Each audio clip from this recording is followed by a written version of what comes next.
ከጊዜና ከዓለም የተነጠለችው አስደናቂ ደሴት ከአፍሪካ ደቡባዊ የባህር ዳርቻ ከህንድ ውቅያኖስ ሰፊ ሰማያዊ ውሃ መካከል ዓለም የረሳቻት የሚመስል ድንቅ ምድር አለች። ይህች ምድር በራሷ ህግጋትና የዝግመተ ለውጥ ጎዳና የተፈጠረች ከሌላው ዓለም ፍጹም የተለየች ደሴት ናት። የዚህ ደሴት ታሪክ የሚጀምረው ከ88 ሚሊዮን ዓመታት በፊት ነው። አፍሪካንና ህንድን ተሰናብታ የራሷን ጉዞ ስትጀምር በውስጧ ያሉት እንስሳትና እጽዋትን በዚያው ምድር ላይ ብቻ የሚገኙ ልዩ ባህሪያት ያላቸው ፍጥረታት ሆኑ። ዛሬም ድረስ ሳይንቲስቶችን የሚያስደንቁ በየትኛውም ቦታ የማይገኙ የሌሙር ዝርያና ከግማሽ በላይ የሚሆኑት የዓለም ቻሜሌኖች በዚያ ምድር ላይ ይገኛሉ። ይህች ምድር ከምድር ወገብ በታች ያለች ከጊዜና በዝግመተ ለውጥ የተፈጠረች ሙዚየም ናት። የሰው እጅ እግር ካላረፈባቸው የድንጋይ ደኖች፣ አሸዋማ የባህር ዳርቻዎች እስከ ምስጢራዊ የዝናብ ደኖች ድረስ እያንዳንዱ እንችዋ ያልተነገረ ታሪክና ያልታየ ውበት ይዟል። ይህች ምድር ማዳጋስካር ናት። ጤና ይስጥልኝ ውድ አድማጭ ተመልካቾቻችን፣ እንኳን ወደ አንሲን ስቶሪስ ቻናል በሰላም መጣችሁ እላለሁ። ዛሬ ወደዚች አስደናቂ በዓለም ሁለተኛ የሆነችውን የትልቋን ደሴት ማለትም ማዳጋስካርን በስፋት የምናየው ይሆናል።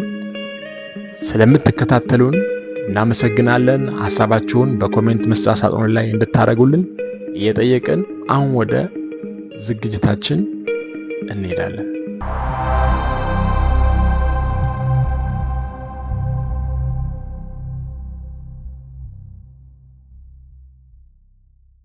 ከታሪክ እስከ ተፈጥሮ ልዩ ማንነት ከ100 ሚሊዮን ዓመታት በፊት በታላቁ አህጉር ጎንድዋና ሲሰነጠቅ ማዳጋስካር ከህንድና ከአፍሪካ ተነጥላ የራሷን የጊዜ ጉዞ ጀመረች። ለዚህም ነው ይህች ደሴት ዛሬ በምድር ላይ ያለችው እጅግ በጣም ልዩ ምድር የሆነችው። ይህ ረዥም ጊዜ የዘለቀ መገለል በምድሯ ላይ ልዩ ዝግመተ ለውጥ ሂደት እንዲፈጠር አድርጓል። እዚህ የሚገኙት እንስሳትና እጽዋት በሌላው ዓለም ላይ የተረሱና የተደበቁ ፍጥረታትም አሉ። ከዓለም ቻሜሌኖች ከግማሽ በላይ የሚሆኑት በሚያስደንቅ ሁኔታ ቀለማቸውን የሚቀያይሩት እዚህ ይገኛሉ። በዛፎች ላይ የሚኖሩት ሌሙሮች ደግሞ ከአይጥ የሚበልጡ ዝርያዎች እስከ ሰው ልጅ መጠን የሚደርሱ ግዙፍ ሌሙሮች ድረስ ከ100 በላይ ልዩ ዝርያዎች አሏቸው። እነዚህ እንስሳት የሚኖሩት በራሳቸው ህግጋትና የሥነ ምህዳር ሚዛን ውስጥ ነው። እነዚህ የዱር እንስሳት ወደ ራሳቸው ዓለም የገቡ ይመስላል። ሁሉም ነገር ከትንሹ ነፍሳት እስከ ትልቁ እንስሳት ድረስ የራሱ የሆነ ምስጢራዊ ታሪክ አለው። ማዳጋስካርን መጎብኘት ማለት በዝግመተ ለውጥ ታሪክ በቀጥታ መመስከር ማለት ነው። ማዳጋስካርን ከሌላው ዓለም የሚለየው እንስሳቶቿ ብቻ አይደሉም። ተፈጥሮዋ በራሱ በዓለም ላይ በሌላ ቦታ የማይገኙ ምስጢሮችን ይዟል። የባኦባብ ጎዳናን ለሰከንዶች ብቻ ሲመለከቱ ከምድር ውጪ እንደመጡ ግዙፍ ዛፎች ይታዩታል። የህይወት ዛፍ የሚል ቅጽል ስም የተሰጣቸው እነዚህ የባኦባቦች ረዥም ታሪክና ውሃን የማከማቸት ልዩ ችሎታ አላቸው። ለሺዎች ዓመታት በደሴቲቱ ደረቃማ ምድር ላይ ህይወትን ለማቆየት የበኩላቸውን አስተዋጽኦ አድርገዋል። በሌላ በኩል ደግሞ ወደ ደሴቲቱ ማዕከላዊ ክፍል ሲጓዙ የዩኔስኮ የዓለም ቅርስነት የተመዘገበውን አስደናቂውን የቲንጊ የድንጋይ ደን ያገኛሉ። እነዚህ እንደ ሰይፍ የተሳሉ የቆሙ የድንጋይ አፈጣጠሮች ወደ ሰማይ እንደተሰቀሉ ረዣዥም ሕንፃዎች ቆመዋል። ይህ ልዩ የተፈጥሮ ቅርጽ የተፈጠረው በብዙ ሚሊዮን ዓመታት በዝናብና በነፋስ መሸርሸር ነው። የቲንጊን መጎብኘት ማለት በሌላ ፕላኔት ላይ እንደመሄድ ይሰማዎታል። በውስጡ ያልታዩ ዋሻዎችና ልዩ የሆኑ ፍጥረታትን የያዘ ምስጢራዊ ዓለም ነው። እነዚህ አስደናቂ የተፈጥሮ ቅርሶች የማዳጋስካርን ልዩነትና ውበት በግልጽ ያሳያሉ።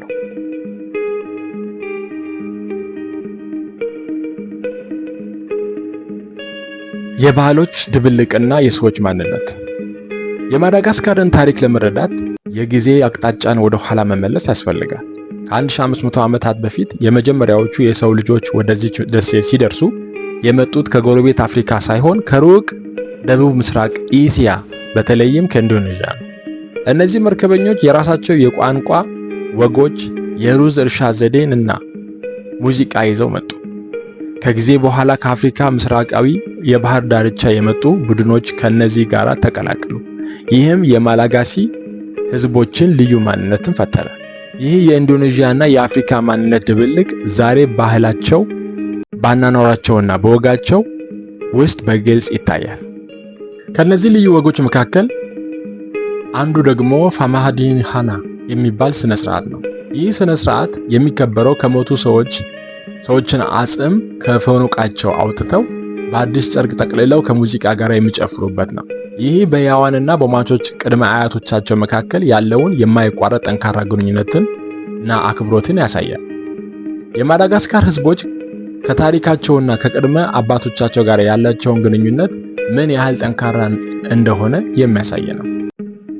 ከማዳጋስካር አስደናቂ ተፈጥሮና እንስሳት ባሻገር የዚህ ደሴት እውነተኛ ልብ ህዝቦቿ ናቸው። የማዳጋስካር ሰዎች አስገራሚ የመቻቻል፣ የትዕግስትና የመተሳሰብ ባህሪ አላቸው።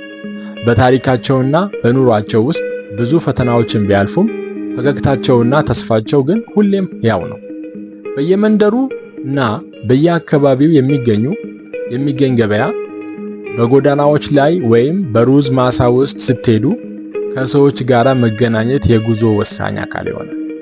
እያንዳንዱ ሰው የራሱ የሆነ ያልተነገረ ታሪክ አለ። የዕለት ተዕለት ህይወታቸው ከምድራቸው ጋር በጥብቅ የተሳሰረ ነው። ከማለዳው ጀምሮ በሩዝ እርሻ ውስጥ እስከ ማታ ድረስ የሚለፋ ገበሬ፣ የዕለት ኑሮውን በባህር ላይ የሚያውል አሳ አጥማጅ ወይም የቫኒላ ፍሬዎችን በስሱ እያዘጋጀ ያለ ወጣት፣ ሁሉም የራሳቸውን ታሪክ በስራቸውና በፈገግታቸው ይነግሩናል። እነዚህ ሰዎች ተስፋ ሰጪ፣ ወዳጃዊ እና እንግዳ ተቀባይ መሆናቸውን በቅርበት ሲመለከቱ የማዳጋስካር ውበት በተፈጥሮዋ ላይ ብቻ ሳይሆን በህዝቦቿም ጥንካሬና ወዳጅነት ውስጥም መሆኑን ይረዳሉ። የኑሮ ዘይቤ፣ ኢኮኖሚ እና የተፈጥሮ ሀብት። ማዳጋስካርን መጎብኘት ማለት የህይወትን ዘይቤ መመልከት ማለት ነው። እዚህ የጊዜ ፍሰት ከሌሎች ከተሞች ይለያል። በዋና ከተማይቱ አንታናናሪቮ ጎዳና ላይ ዘመናዊ ከተሞች ከባህላዊ ፖስፖስ ጋራ አብረው ሲንቀሳቀሱ ማየት የተለመደ ነው። እነዚህ በሰው ኃይል የሚጎተቱ ጋሪዎች የደሴቲቱ የዕለት ተዕለት ህይወት አካል ናቸው። የማዳጋስካር ህዝቦች የዕለት ኑሯቸው በዋነኛነት ከምድራቸው ጋር የተሳሰረ ነው። ግብርና የሀገሪቱ የኢኮኖሚ አከርካሪ ሲሆን፣ ሩዝ ደግሞ የህዝቡ ዋነኛ ምግብ ነው። የሩዝ እርሻዎች በደሴቲቱ ውስጥ በስፋት ይገኛሉ። በተለይም ደግሞ የሰንደሩን የሩዝ እርሻ ቴክኖሎጂን የሚጠቀሙት ከኢንዶኔዥያ የወረሱትን የጥንት ልምድ መሆኑ ነው። ከግብርና በተጨማሪም በውቅያኖሶች ዳርቻዎች አካባቢ የአሳ ማጥመድ የብዙዎች ዋነኛ የኑሮ ምንጭ ነው። በማዳጋስካር ህይወት ቀላልና የተረጋጋ ነው። የገበሬዎችና የአሳ አጥማጆች የዕለት ተዕለት ውጣ ውረድ በብዙ ፈገግታና በተስፋ የተሞላ ነው።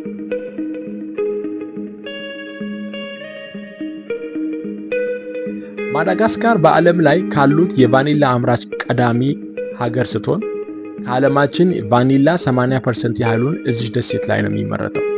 ይህ የቫኒላ ጥራቱ ከፍተኛ በመሆኑ በዓለም አቀፍ ገበያ ላይ ተፈላጊነቱ የጎላ ነው። በተለይ በሰሜን ምስራቅ ማዳጋስካር የምትገኘው ሳቫ ክልል የቫኒላ ምርት በስፋት ይከናወናል። ይህ ክልል በዓለም ላይ እንደ ቫኒላ ማምረቻ ማዕከል ይታወቃል።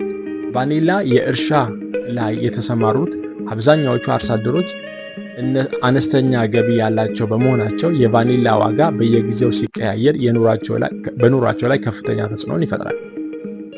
ወደ ሌላኛው ስንመጣ የከበሩ ድንጋዮችን እናገኛለን።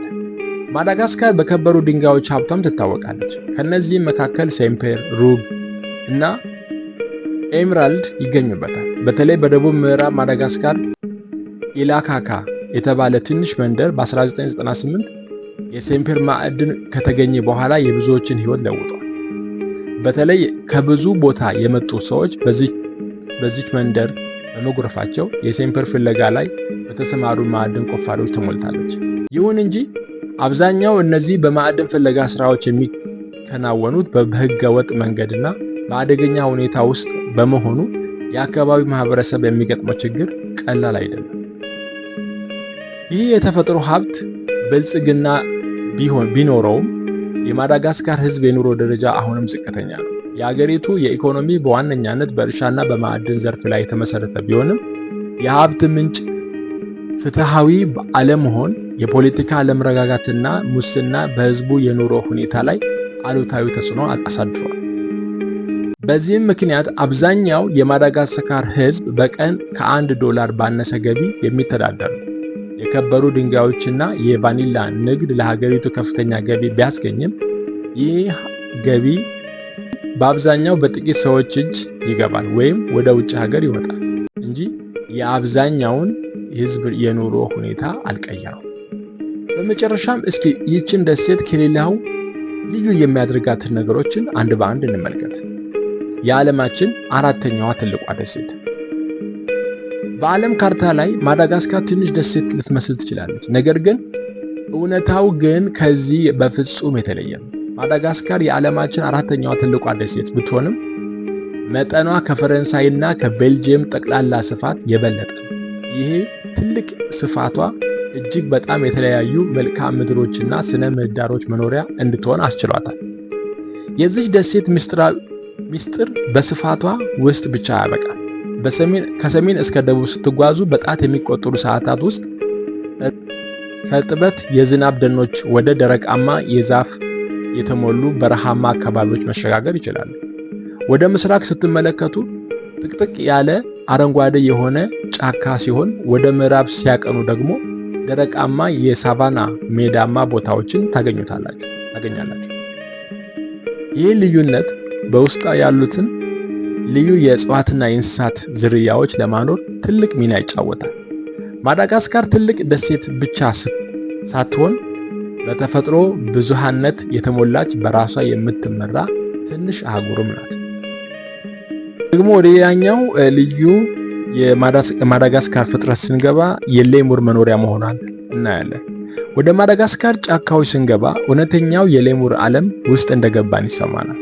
ይህቺ ደሴት ከ100 በላይ የሚሆኑ የሌሙር ዝርያዎች ብቸኛ መኖሪያ ስትሆን፣ ሌሙሮች በሌላ ዓለም ክፍል የማይገኙ ልዩ የፕራይሜት ዝርያዎች ናቸው። እነዚህ የሌሙር ዝርያዎች ብዝሃነት በቀላሉ አእምሮን ያስደንቃል። እንደ ማውስ ሌሙር የሚባሉ ከአይጥ የማይበልጡ እና በሌሊት የሚንቀሳቀሱ ትንንሽ ዝርያዎችም አሉ። በሌላ በኩል ደግሞ እስከ ዛሬ በሕይወት ከሚገኙ ሌሙሮች ሁሉ ትልቁ የሆነው እንድሪ ሌሙር እዚህ ይኖራል። የእንድሪ ሌሙር አስገራሚ የሆነ ጩኸት አለው። ይህም ድምፅ ከሩቅ የጫካውን ጸጥታ ይሰብራል። ሌሙሮች በማዳጋስካር ልዩ ሁኔታ ምክንያት የራሳቸውን የዝግመተ ለውጥ መንገድ ተከትለዋል። አንዳንዶቹ በቀን ይንቀሳቀሳሉ፣ ሌሎቹ ደግሞ በሌሊት ንቁ ናቸው። አንዳንዶቹ የፍራፍሬ ተመጋቢዎች ሲሆኑ፣ ሌሎቹ ደግሞ የቅጠልና የነፍሳትን ይመገባሉ።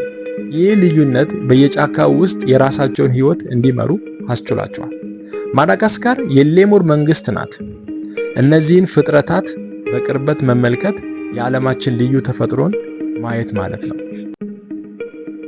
ወደ ሌላኛው አስደናቂ የማዳጋስካር ውበት ስንመጣ የባኦባብ ዛፍ እናገኛለን።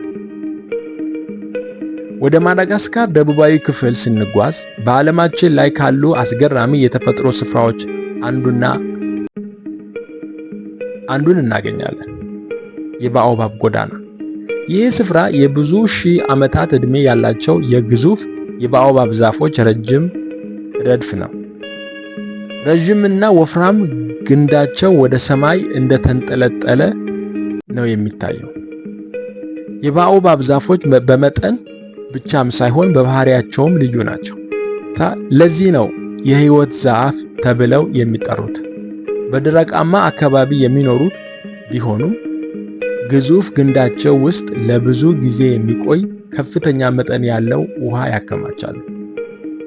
ይህም በድርቅ ጊዜ ለመኖር ያስችላቸዋል። ለሰዎችና ለእንስሳትም የውሃ ምንጭ ይሆናሉ። የባኦባብ ጎዳና እጅግ በጣም ውብ የሚሆነው ፀሐይ ስትጠልቅ ነው። የዛፎቹ ጥቁር ቅርጽ ከቀላው ሰማይ ጋር ሲዋሃድ ቦታው ምስጢራዊና አእምሮን የሚገዛ ልዩ ገጽታ ይፈጥራል። ይህ ቦታ መጎብኘት ማለት ከጥንት ጊዜ ጋር መገናኘት ማለት ነው። ወደ ሌላኛው አስደናቂ የማዳጋስካር ስንመጣ የቻሚሌኖች መንግስት እናገኛለን። ማዳጋስካርን ልዩ ከሚያደርጓት ነገሮች አንዱ የቻሚሌኖች መንግስት መሆኗ ነው። በዓለማችን ላይ ከሚገኙ የቻሚሌኖች ዝርያዎች ግማሽ ያህሉ የሚኖሩት በዚህችው ደሴት ላይ ነው። እነዚህ እንስሳት በራሳቸው የዝግመተ ለውጥ ጎዳና የተፈጠሩ በመሆናቸው በየትኛውም ቦታ የማይገኝ ልዩ ልዩ ባህሪና ቅርጽ አላቸው። የቻሚሌኖች ዓለም በማዳጋስካር ውስጥ ትልቅ ነው። እነዚህ በዓለም ላይ ትልቁ የቻሚሌን የሆነው እና ርዝመቱ እስከ 60 ሴንቲሜትር የሚደርሰው ፓርሰንስ ቻሚሌን ይኖራል። በተቃራኒው ደግሞ በቅርብ ጊዜ የተገኘው እና በጣት ላይ በቀላሉ የሚገጥመው ትንሹ ናኖ ቻሚሌን ርዝመቱ 13.5 ሚሊ ሜትር የሚኖረው በዚሁ በማዳጋስካር ነው። እነዚህ እንስሳት ቀለማቸውን የመቀያየር ችሎታቸው ልዩ ከመሆኑም በላይ አቅጣጫን የሚለዩ አይኖቻቸውና ረዥም ምላሳቸው ነፍሳትን የሚያድኑበት መንገድ አስገራሚ ነው።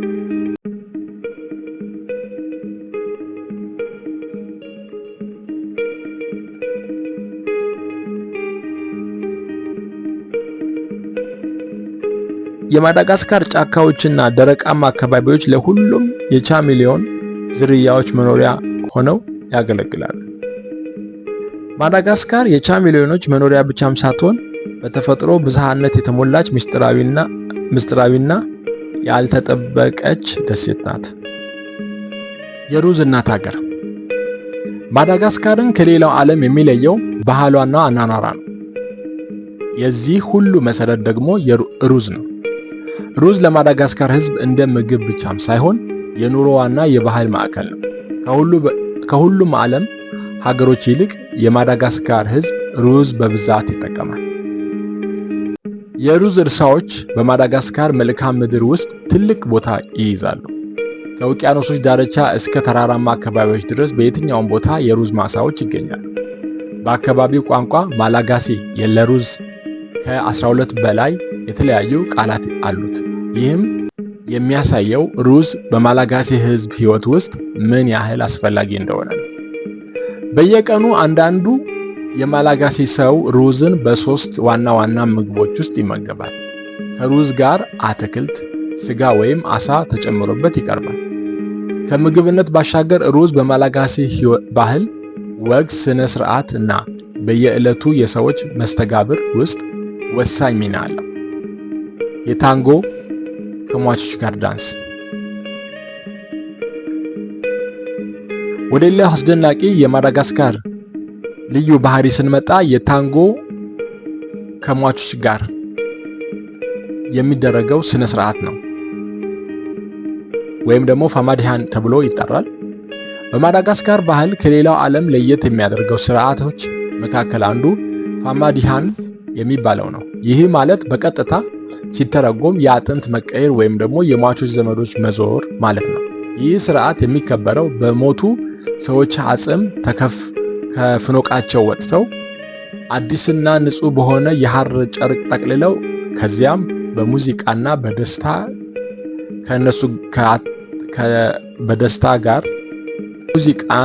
ከደስታ ጋር አብረው የሚጨፍሩበት ነው። ፋማዲሃን የሐዘን ስርዓት አይደለም፣ ነገር ግን የደስታ የተስፋ በዓል ነው። ይህ ስርዓት በሕያዋንና በሟቾች ቅድመ አያቶቻቸው መካከል ያለውን የጠንካራና የማይበጠስ ትስስርን ያሳያል።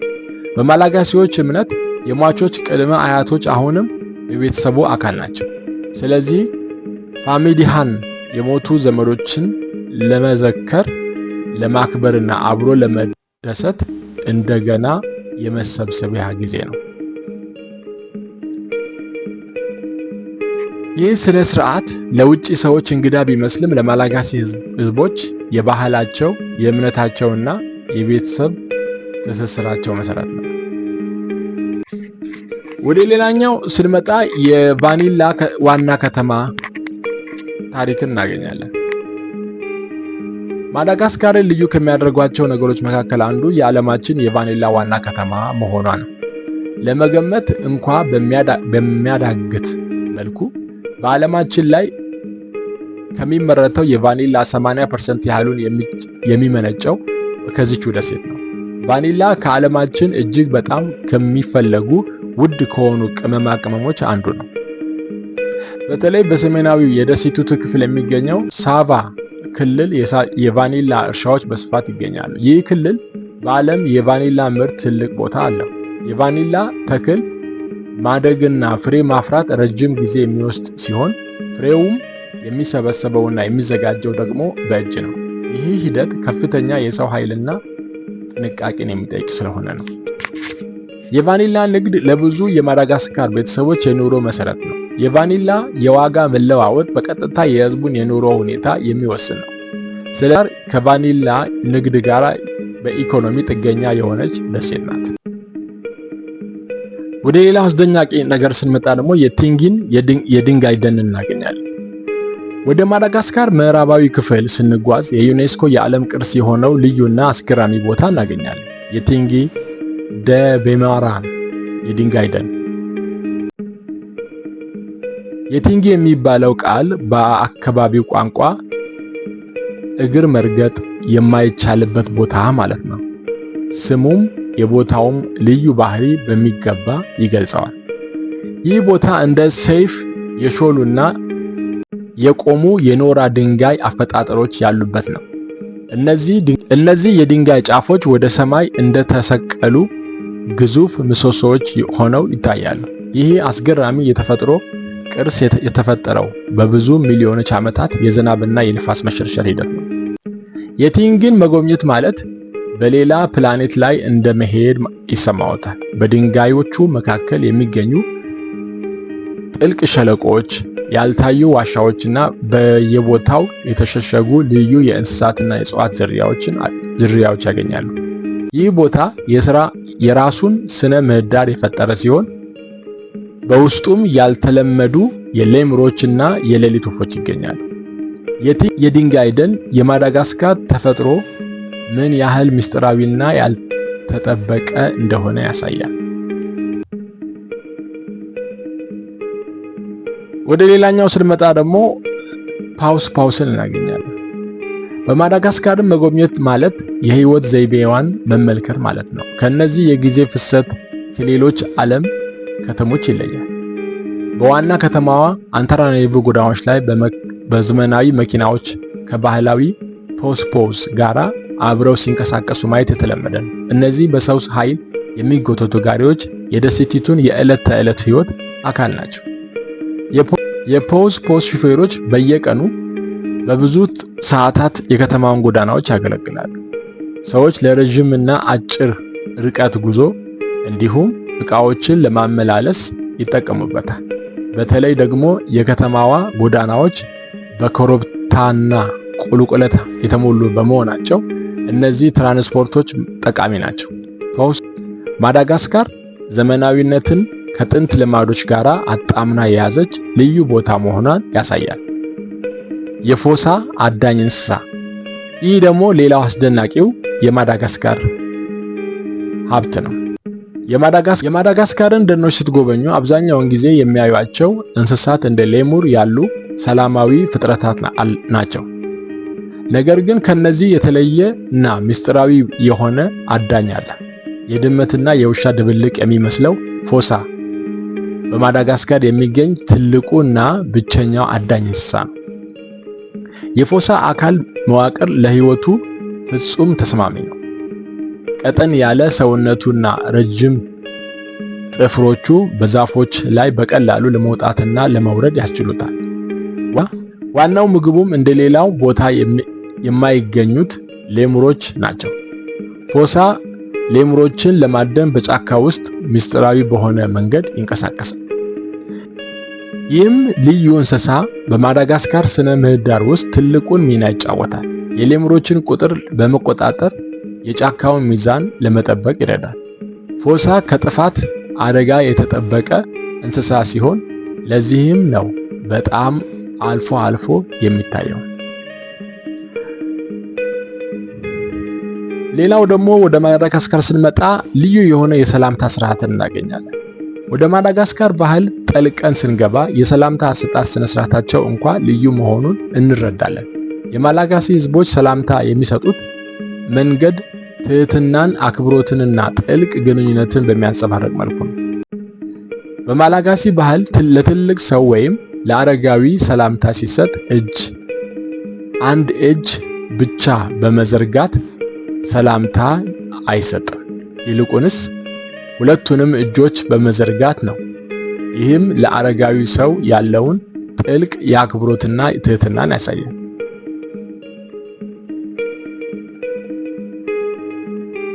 ይህ ሰላምታ ማኖ ተብሎ የሚጠራ ሲሆን አንድ ሰው የአረጋዊን እጅ ሲይዝ በስሱ የራሱን እጅ ከአረጋዊ እጅ በታች በማድረግ የሚደረግ የአክብሮት ምልክት ነው።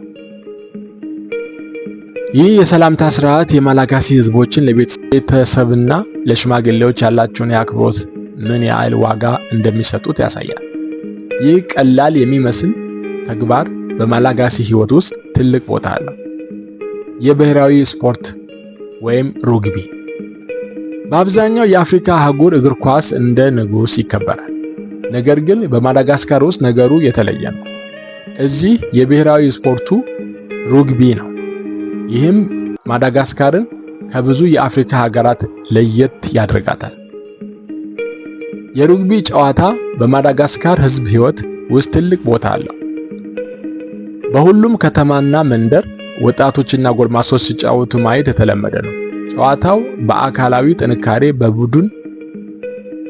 በቡድን ስራና በጽናት ላይ የተመሰረተ በመሆኑ ከማዳጋስካር ባህል ጋር የሚመሳሰል ነው። የማዳጋስካር ብሔራዊ የሩግቢ ቡድን በአህጉራዊ ውድድሮች ላይ ስኬታማ ሲሆን የሩግቢ ጨዋታም ለወጣቶችና ለሕፃናት ተስፋና ስኬት የሚሰጥ ትልቅ ቦታ አለው።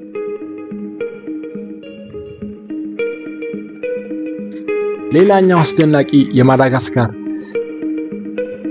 ስንመጣ የኢላካካ የከበሩ ድንጋይ በማዳጋስካር በደቡባዊ ክፍል በምትገኘው የኢላካካ የምትባል ትንሽ መንደር የዓለማችን እጅግ ትልቅ የሆኑ የሴምፔር ክምችቶች እንዳሉባት ተረጋገጠ። ይህም ግኝት ለዚህች መንደር ትልቅ ለውጥ አመጣ።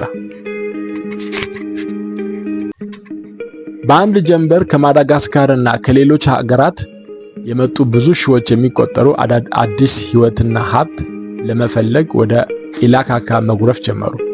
ይህም ትንሽ መንደር በአጭር ጊዜ ውስጥ ወደ ትልቅ ስርዓት አልባ ከተማ አደገች። የድንጋይ መቆፈሪያ ቦታዎች ተከፈቱ፣ የንግድ መደብሮችና የመኖሪያ ቤቶች ተሰሩ። ይህ ሁሉ ደግሞ በየቀኑ የከተማዋን ህይወት ቀየረው። የኢላካካ ታሪክ በደስታና የሐዘን ድብልቅ ነው። የሴምፔር ንግድ ለብዙዎች የሀብት ምንጭ ቢሆንም አብዛኛዎቹ ማዕድን ቆፋሪዎች የሚሰሩት አደገኛ በሆነ ሁኔታ ውስጥ ነው። ይህ ደግሞ የማዳጋስካርን የኑሮና የኢኮኖሚ ፈተና ያሳያል። የኢላካካ የማዳጋስካርን የተፈጥሮ ሀብት ብልጽግና የምታሳይ ከተማ ብትሆንም ይህ ሀብት የብዙሃኑን ህይወት ለመቀየር ምን ያህል ፈተና እንደሚያስፈልገው ያሳያል። የማዳጋስካር ተግዳሮቶች። ይህች አስደናቂ ደሴት በውበቷ ብቻም ሳይሆን ያጋጠማት ባሉት ከባድ ተግዳሮቶች ጭምር ትታወቃለች። ከሁሉ በላይ ጎልቶ የሚታየው የደን መመንጠር ነው። የማዳጋስካር ደኖች ለግብርና፣ ለማገዶና ለሌሎች ዓላማዎች በመጨፍጨፋቸው በውስጣቸው የሚኖሩ ልዩ የሆኑ እንስሳትና እጽዋት መኖሪያቸውን እያጡ ነው። ይህ ችግር በዓለም ላይ በየቦታው የሚገኙ ብዙ ዝርያዎች የመጥፋት አደጋ ላይ ጥለዋል። በተጨማሪም የአየር ንብረት ለውጥና ድህነት የብዙዎችን ህይወት አደጋ ላይ እየጣለ ነው። በተለይ በደቡባዊው የደሴቲቱ ክፍል እየደረሰ ያለው ድርቅ የአካባቢው ማህበረሰብ ለከፋ ረሃብና ስደት ዳርጓል። ይህም ደግሞ በህዝቡና በተፈጥሮ መካከል ያለውን ግንኙነት እያሻከረ ነው። ውድ አድማጭ ተመልካቾቻችን ስለ ማዳጋስካር ዛሬ የነገርናችሁ ይህንን ይመስል ነበር። ስላዳመጣችሁን እናመሰግናለን። በቀሪ አስደናቂ ታሪኮች እስክንገናኝ ድረስ ለዛሬው በዚህ እንሰናበታለን። ጤና ይስጥልኝ።